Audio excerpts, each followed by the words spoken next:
तस्मा नार्हा वयम हंतुन धार्तराष्ट्रान स्वबांधवान स्वजनम ही कथम हत्वा सुखिनः स्याम Madhav. Hello friends, this is the 37th shlok of the first chapter of Bhagavad Gita, and in today's video we will understand this shlok in detail. So let's first understand its meaning. So the shlok says Tasma Narha Vayam Hantum, which means that's why it is not appropriate for us to kill Dhartarashtrana Swabandhavan, which means the sons of Dhritarashtra and our own relatives. Swajanam him katham hatva, which means uh, after killing our own loved ones, Sukhinah Syam Madhava, which means how can we become happy, O Madhav. So over here, Arjun is telling Sri Krishna that, O Madhav, how can we become happy by killing our own relatives? That's why it is not appropriate for us to kill the sons of Dhritarashtra and our other relatives. So over here, Arjun is basically repeating the same thing that he mentioned in the previous shlok. He is just saying that, how can we kill them? That's what he's saying over there. In the previous shlok, he said that there is no pleasure that we'll get in killing them. And over here, he's saying again the same thing, that how can we get pleasure by killing the same thing. So it's a very important message, and that's why the same message has been repeated 2 times over here, which is that it is very difficult, or it is very hard for us to kill our own relatives, and so how can we become happy? So this is something which is a problem with humanity itself, and I would say it's a problem with all living beings, that we have a lot of desire, we can say, a lot of attachment with our own relatives, and there is a reason behind that. And in order to perform our duties, it is very important that we detach ourselves from this attachment that we have. In all societies, all across the universe, we have this attachment towards our own relatives, and this attachment actually comes because we think that our relatives have some portion of ourselves. As an example, if you think about a mother and look at her relationship with her son, then the mother is ready to even die for her son, and that is because she knows that her son has a portion of herself in him.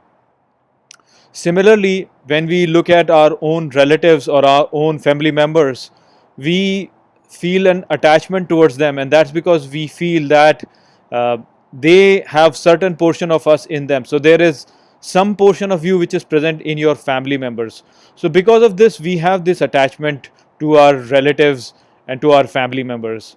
Now you can extend it to other portions also. If you are a normal person who have a decent understanding of this universe, then you know that we feel most attached, or we can say the one person to whom we love the most is ourselves. Then the people after that comes the part of your family, immediate family. After that, you will be loving, or you will be feeling more attached to your extended family. Then maybe you can say you feel more attached to your clan. Then you feel more attached towards your nation, then to the entire humanity, and then you can say you will extend your attachment to all living beings on this planet. So there is this distance of attachment. This attachment basically is most towards yourself. Then it becomes, then the next level is your family, then it's your clan, then it's your nation, and things like that. And this attachment again is coming because you feel that in varying degrees these people whom we include over here are related to you. So whenever we feel this attachment, that attachment actually is an extension of ourselves out into this universe, and that's why we feel this attachment. The thing though is that God in itself is infinity. So in that sense, our tradition says that our own nature, because God is our true nature, and our true nature is infinite. So whenever we identify with something which is finite, we limit our identity. So when we identify with just ourselves, with our body, then we limit ourselves to just this body. When we identify with just our family, then we limit our identity to just this family. When we identify with just a nation, then we limit our identity to just a nation. So, by limiting our identity to a certain portion, we actually limit our own potential.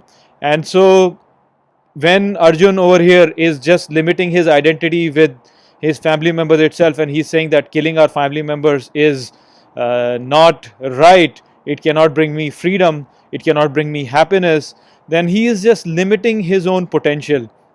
So this is something that we have to be very careful of. Mother Nature has programmed us in a certain way where we always want to limit ourselves, we want to separate ourselves from the other, because that is only when we can maintain our identity. But this is a delusion which we have to overcome if we really want to transcend this sansar and go beyond it and become one with this universe and become one with God Himself. So that is the message that we will see coming forward in Bhagavad Gita. But over here, we are just pointing out to the delusions that one faces. And the delusion over here with respect to Arjun is that he is limiting his identity to just his loved ones over here. Although he has transcended his own identity and he's okay to give his life, but he's limiting his identity to just his clan over here. And we'll see how going forward he is going to present those things over here. So this is something that we all face also. You can see how nations fight with other nations, where people give their life for the nation, but then they are limiting their identity just to a nation. And nations fight with nations, and it creates a lot of misery in this universe. So yes, you can increase your identity, but you still limit it to a certain portion. And when you limit it to a certain portion, you always create conflict. So that is the message that has been told over here in this shlok of Bhagavad Gita. I hope I have explained this shlok well to you. With that, I'll close this video. Take care.